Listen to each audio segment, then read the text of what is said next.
Yoonji Park looked out the small window of the medical station. Stars filled the dark space around her.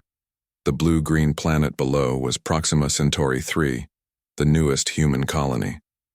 Yoonji sighed as she turned away from the view and went back to checking her medical supplies. Another quiet day, she said to herself. Yoonji had been a nurse for 10 years, working first in the busy hospitals of Seoul on Earth. But 2 years ago, she had signed up for space duty, wanting to see new worlds and have adventures.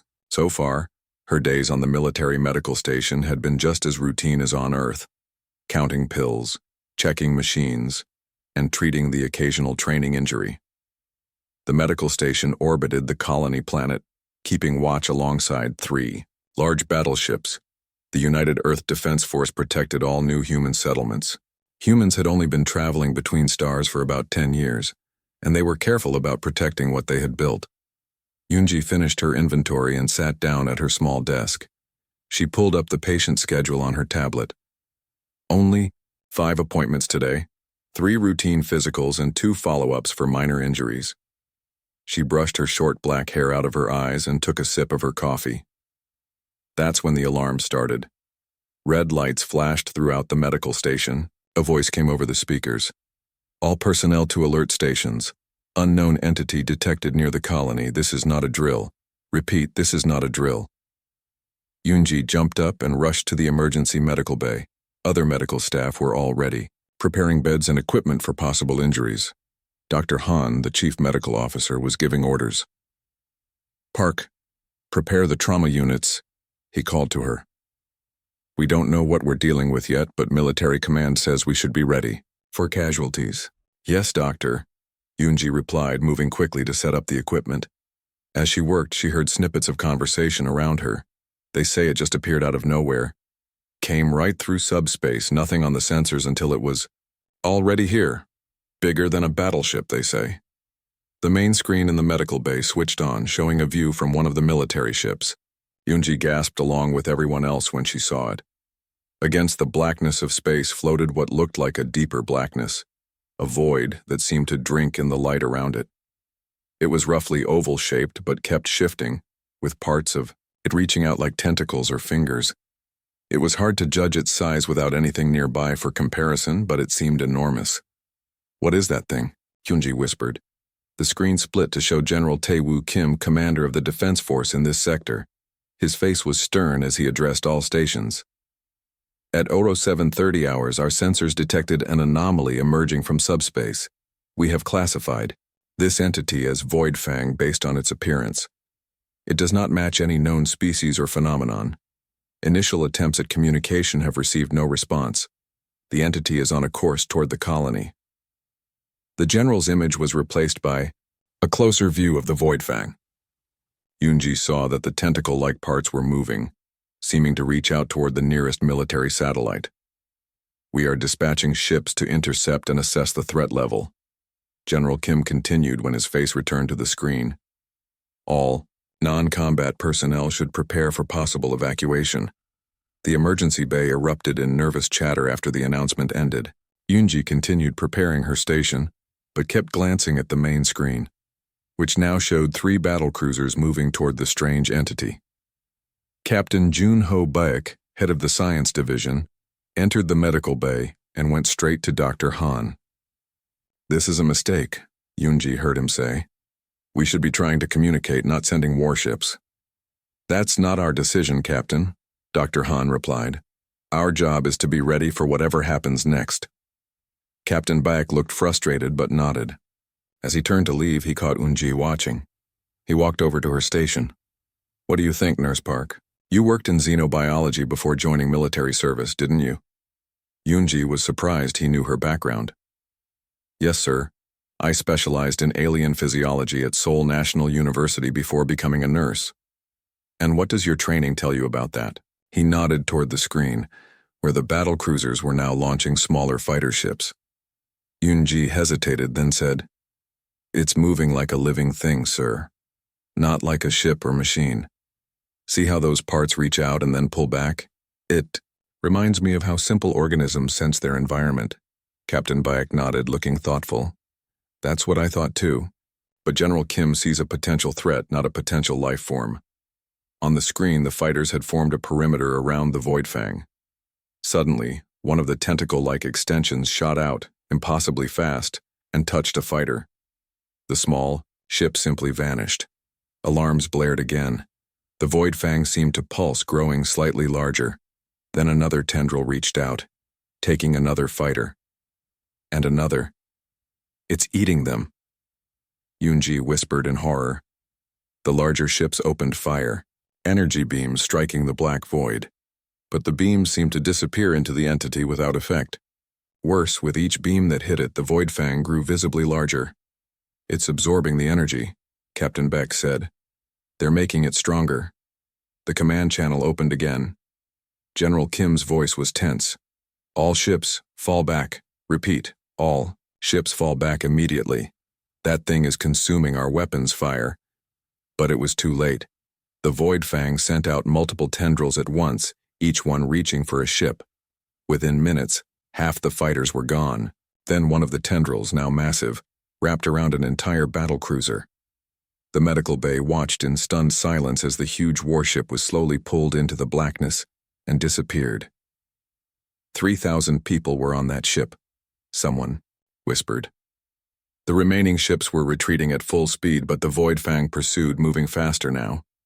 The second battlecruiser vanished like the first. Then the third. General Kim appeared on screen again, his face ashen. All stations begin evacuation procedures immediately. The entity has consumed 3 battlecruisers and appears to be headed toward the station next. All personnel have 20 minutes to reach escape vessels. As people rushed to follow orders, Yunji stayed at her station, watching the screen. The Voidfang had paused its advance and seemed to be pulsing rhythmically. Curious, she pulled up the sensor readings on her medical tablet. What she saw made her freeze. "Dr. Han," she called out. "Look at this." Her tablet showed biometric readings from the entity. There was a pattern to its pulses, regular, like a heartbeat, and there were energy fluctuations that looked remarkably like neural activity. "It's alive," she said, "and I think it might be in pain." "What do you mean it's alive?" Dr. Han asked, looking over Yunji's shoulder at her tablet. "Look at these patterns," Yunji said, pointing to the screen. "They're regular, like a heartbeat, and these energy waves match brain activity I've seen in other space-dwelling creatures." Dr. Han frowned. "Even if you're right, we have orders to evacuate. That thing just ate 3 battleships." Around them, medical staff were rushing to pack emergency supplies and help patients to the escape pods. Alarms still blared through the station. "But what if it's not attacking?" Yunji insisted. "What if it's feeding because it needs to, like an injured animal?" A voice came from behind them. "An interesting theory, Nurse Park." Captain Beck had returned to the medical bay. He stepped closer to look at Yunji's tablet. "These readings are fascinating," he said. "But General Kim won't care. He's already calling for the main fleet to bring planet killer weapons." "Planet killers?" Yunji gasped. "But the colony is right below us." "They'll evacuate the colonists first," Captain Beck said. "But yes, they plan to destroy this whole sector of space if necessary. The general believes this Voidfang is just the first of many. He fears an invasion." Yunji stood up straight. "I need to talk to him. We can't just destroy a living creature without trying to understand it first." "He won't listen to a nurse," Dr. Han said, already walking away to help. "With the evacuation," Captain Beck looked thoughtful. "But he might listen to the head of the science division. Come with me, Nurse Park." They hurried through the station's corridors, passing panicked staff running toward the escape pods. When they reached the command center, General Kim was shouting, "Orders." Screens around the room showed the Voidfang now hovering at a distance from the station. It seemed to be waiting. "General," Captain Beck called, "before you make your final decision, you need to hear what Nurse Park has discovered." General Kim turned, his face angry. "We don't have time for this, Captain. That thing destroyed 3 ships with over 10,000 soldiers. It's a threat that must be eliminated." "Sir," Yunji said, stepping forward despite her fear, "I have reason to believe the Voidfang is a living creature, and it might be injured." She showed him her tablet with the readings. These patterns suggest it's alive and possibly in pain. It might be consuming our ships to heal itself, not to attack us. The general barely glanced at the screen. It doesn't matter if it's alive. It's dangerous, and it's heading toward our colony. The main fleet will be here in 6 hours with the quantum disruptors. 6 hours is all I ask, Captain Beck said. Let us try to communicate with it. If Nurse Park is right, we might be about to destroy an intelligent life form. And if she's wrong, we lose more lives, the general shot back. Look, Yunji said, pointing to the main screen. It stopped advancing. If it wanted to destroy us, why would it wait? The general hesitated, looking at the still form of the Voidfang on the screen. 6 hours, he finally said. But everyone except essential personnel still evacuates. And if that thing makes one move toward the colony, I'm calling in the fleet immediately. Captain Bayek nodded. Thank you, General. Nurse Park and I will need access to the communication array and the main science lab. The general turned away. Do what you need to do, but this is on your heads if it goes wrong. As evacuation pods launched from the station, Yunji and Captain Bayek rushed to the science lab. A skeleton crew of brave volunteers remained to help them. What's your plan? Captain Beck asked as they entered the lab. First, we need better readings, Yunji said. The medical scanners aren't strong enough. Can we use the main sensors to get a deeper look at its structure?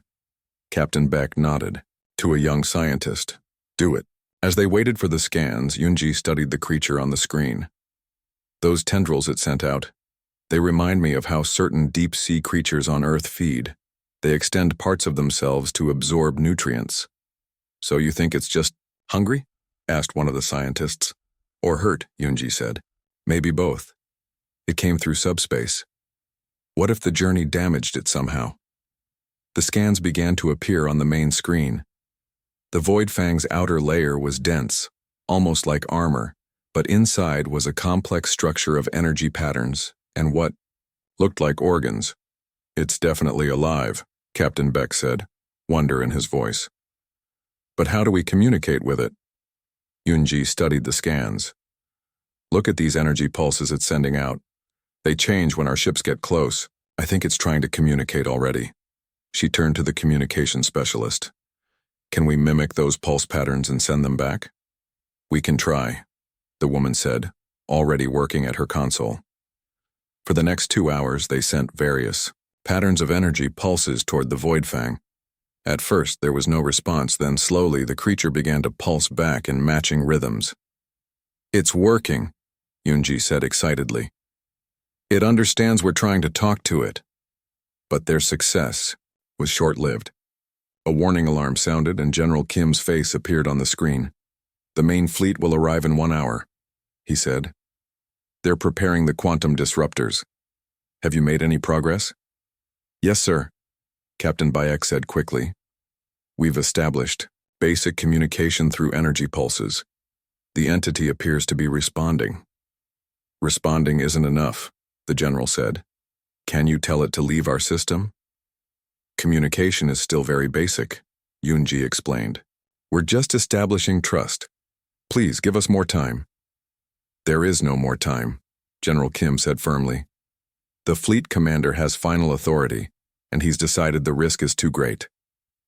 After the general ended the call, Yunji slumped into a chair. We're so close, if they attack now, they'll kill an intelligent being that might just be lost and hurt. Captain Beck paced the lab. We need more data, something to convince them this isn't a threat. Yunji looked at the screen showing the Voidfang. As she watched, she noticed something curious. When they sent certain frequency patterns, the creature's outer layer seemed to relax and become less dense. Look at that, she said, pointing. It's responding physically to specific frequencies, almost like music. She adjusted the pattern they were sending, making it more rhythmic. On the screen, the Voidfang visibly calmed, its shifting form becoming more stable. It likes that, Captain Beck said. But will that convince the general? Yunji made a sudden decision. No, but this might. She stood up and headed for the door. Where are you going? Captain Bayek called after her. To Medical Bay, she called back. I need a shuttle and some equipment. What are you planning? He asked, following her. Yunji stopped and turned to face him. Someone needs to get closer. To really make contact, the scanners can only tell us so much. Captain Bayek's eyes widened. You're not suggesting... I am, she said firmly. I'm going out there, face to face with the Voidfang. That's suicide, he protested. You saw what it did to those ships. Those ships were firing weapons at it, Yunji said. I'll be in a medical shuttle broadcasting healing frequencies. It's the only way to prove it's not a threat before the fleet arrives. Captain Bayek looked at her for a long moment. I can't authorize this. Then don't, Yunji said. But I'm still going. Without waiting for an answer, she continued toward the medical bay. Behind her, she heard Captain Bayek sigh. I'll help you. Prep the shuttle, he said, catching up to her. But if you die out there, the general will have my head. Yunji smiled grimly. If I die out there, none of us will be alive much longer anyway. The fleet will attack. The Voidfang will defend itself, and who knows how many more will die. 20 minutes later, a small medical shuttle departed from the station, heading directly toward the waiting darkness of the Voidfang. Nurse Park returned to the station immediately. General Kim's angry voice filled the small medical shuttle. That is a direct order. Yunji took a deep breath as she guided the shuttle toward the Voidfang. The black shape grew larger in her view screen. She reached over and turned off the communication system. The general's voice cut off mid-sentence. Sorry, General, she said to the empty shuttle. But sometimes orders need to be ignored. She checked her equipment one last time. The modified emitter was working, sending out the calming frequencies they had discovered in the lab. Her medical scanner was ready to take detailed readings, and her EVA suit was fully charged, though she hoped she wouldn't need it. The shuttle's computer beeped a warning. Proximity alert, unknown object ahead. I know, Yunji said, overriding the automatic safety systems. Keep going. Back on the station, Captain Beck watched nervously as Yunji's shuttle moved closer to the Voidfang. General Kim stormed into the science lab. What is the meaning of this? He shouted. Did you authorize Nurse Park to leave the station? No, sir, Captain Beck replied. She made that decision herself. She's disobeyed direct orders. When she returns, she'll face serious charges. If she returns, Captain Beck said quietly. They both looked at the screen. The small shuttle was now very close to the massive black shape of the Voidfang. To everyone's surprise, the creature had not moved to attack. It seemed to be waiting. At least let us keep broadcasting the calming frequencies, Captain Beck pleaded. They seem to be working. General Kim frowned but nodded. Fine, but the fleet will be here in 30 minutes. If she's not back by then, we proceed with the attack. In the shuttle, Yunji watched as she drew closer to the Voidfang.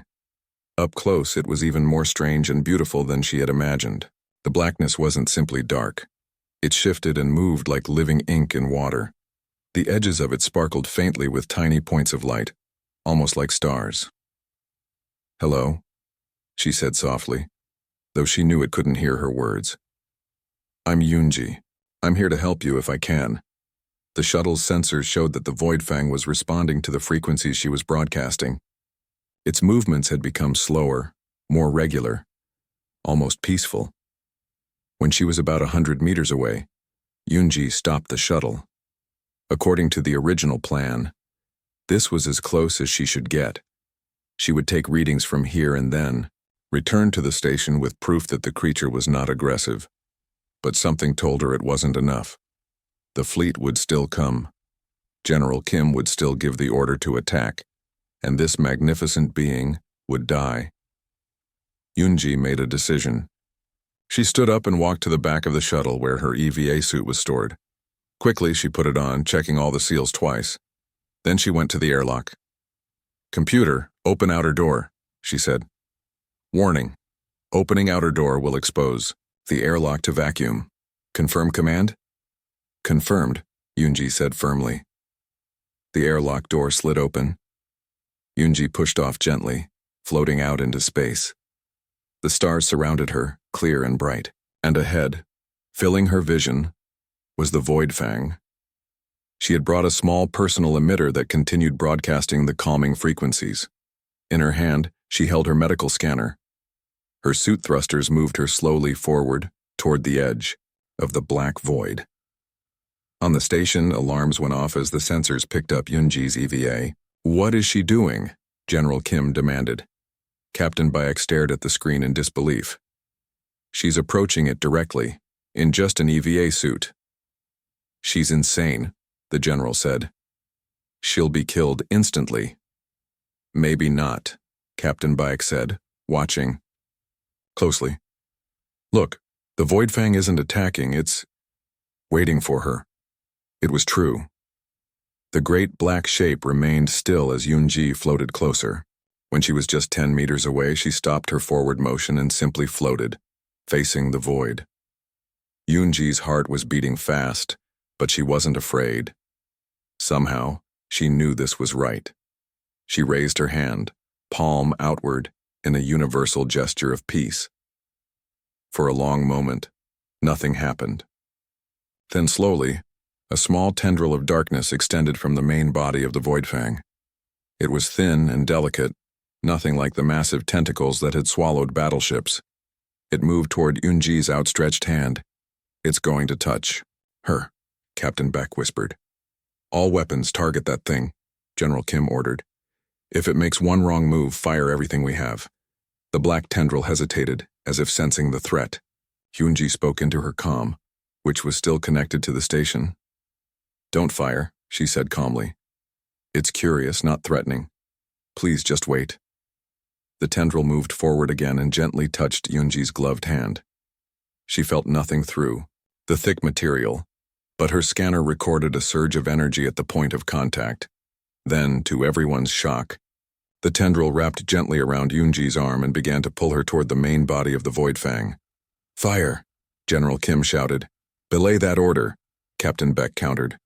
"Look at her vital signs. She's calm. Her heart rate is normal. She's not in distress." It was true. As Yunji was drawn toward the blackness, her vital signs remained steady. On the comm, they could hear her breathing, slow and regular. "It's okay." Her voice came through. "It wants to show me something. I can feel it." Those were her last words before she was completely engulfed by the darkness of the Voidfang. One moment she was visible on their screens, the next she was gone. "Nurse Park," Captain Beck called into the comm. "Yunji, can you hear us?" There was no response. On the screen, the Voidfang pulsed slowly, almost like it was breathing. But there was no sign of Yunji. "She's gone," General Kim said grimly, "and the fleet will be here in 15 minutes. Inside the darkness, Yunji found herself floating in what seemed like an endless void. She couldn't see anything, not even her own body. Yet somehow, she wasn't afraid. The space around her felt alive, aware. She couldn't hear or see in the traditional sense, but she began to feel impressions forming in her mind. Images, sensations, emotions that weren't her own. At first, they were confusing, chaotic. But gradually they began to make sense. Pain. That was the strongest feeling. Terrible pain from what seemed like a tearing, a ripping between realities. Then confusion, disorientation. Strange beings, humans, she realized, sending painful energy bursts, weapons, the need to absorb, to heal, to make itself whole again. The Voidfang was communicating with her, not with words but directly from mind to mind. It was showing her what had happened, trying to make her understand. Yunji sent back her own thoughts, images of healing, of helping. She visualized the calming frequencies they had discovered.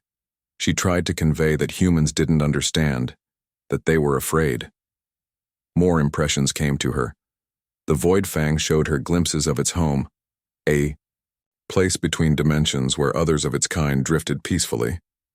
It showed her how it had been injured when a human experiment with faster-than-light travel had torn a hole in its reality. Yunji understood now. The Voidfang hadn't come to attack.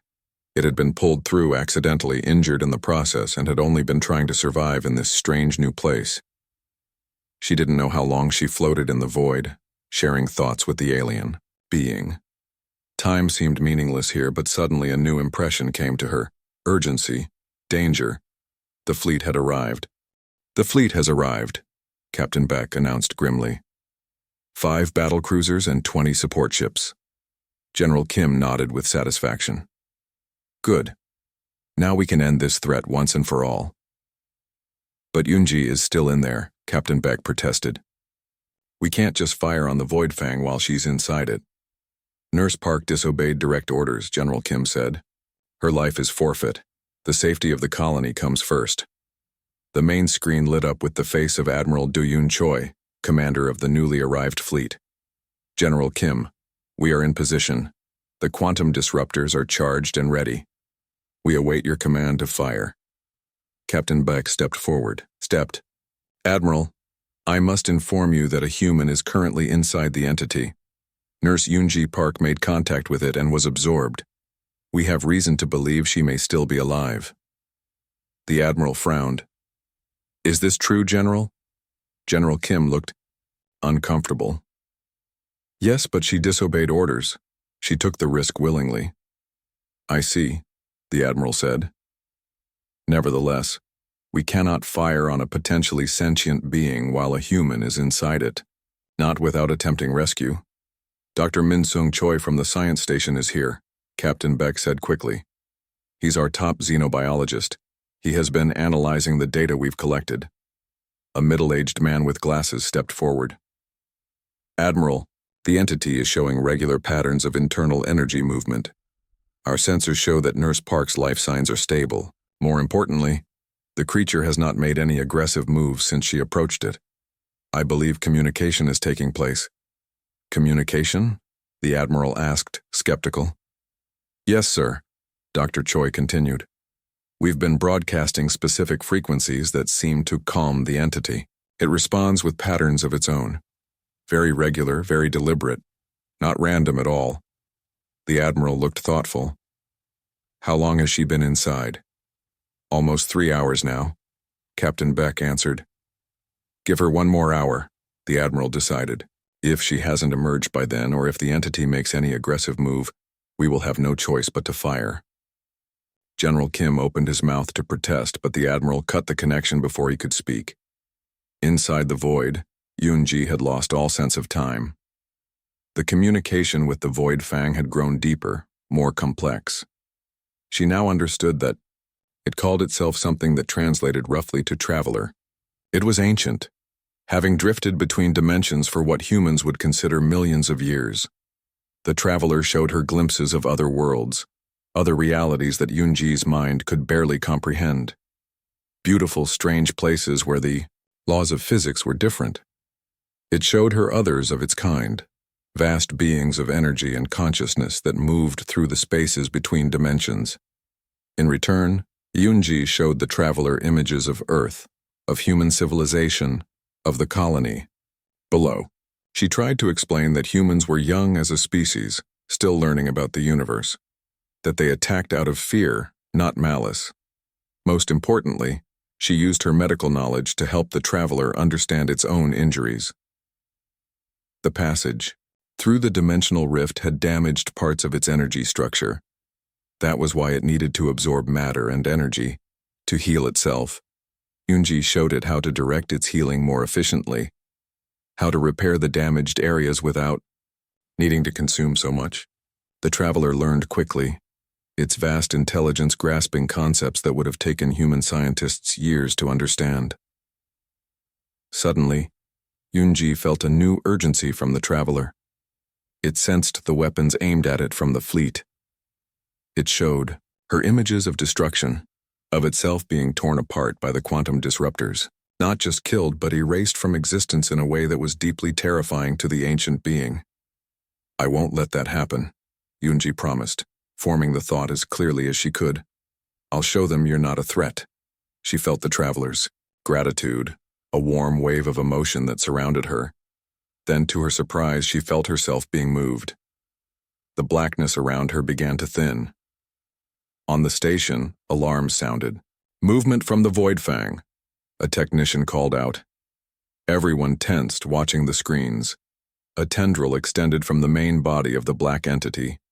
But this time, it was different, glowing with a soft blue light. "What is that?" "General," Kim asked, reaching for the weapons controls. "Wait," Dr. Choi said. "Look." The glowing tendril opened at the end, and from within emerged a space-suited figure. "It's Yunji," Captain Baek shouted. "It's releasing her." They watched as Yunji floated free of the Voidfang. After a moment, her suit thrusters activated, and she began moving slowly back toward her shuttle. "Get me a communication link, Captain," Beck ordered.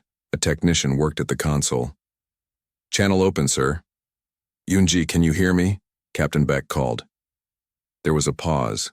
Then Yunji's voice came through, sounding tired but clear. "I hear you, Captain. Are you all right? What happened? In there?" "I'm fine," she replied, "and I have so much to tell you. The Voidfang, it calls itself the Traveler. It's intelligent, Captain. More intelligent than we can imagine, and it's not here to harm us." "Return to the station immediately, General," Kim cut in. "That's an order, Nurse Park." "Yes, sir," Yunji said. "But please, don't attack the Traveler. It's injured, not aggressive. It only consumed our ships because it needed energy to heal.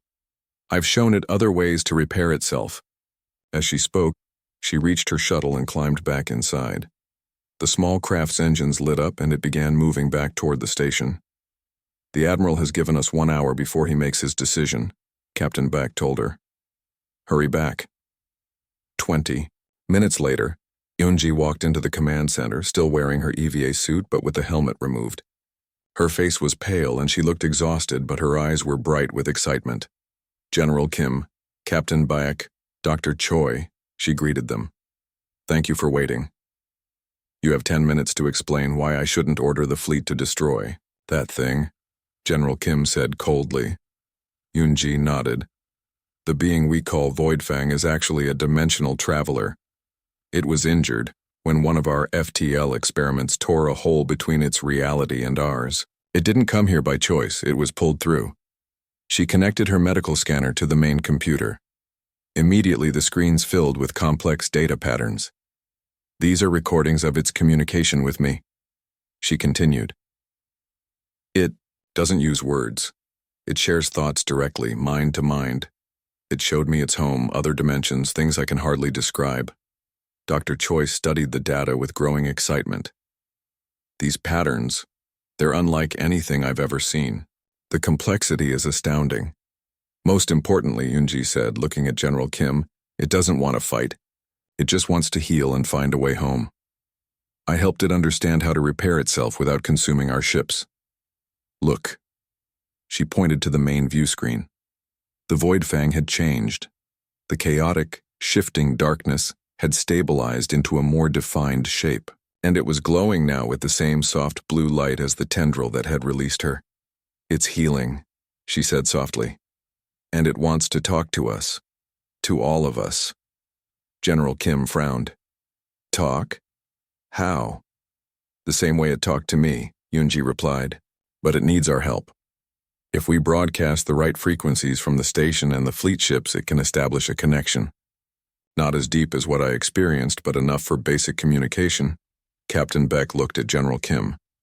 "Sir, this could be the most important first contact in human history." The general was silent for a long moment.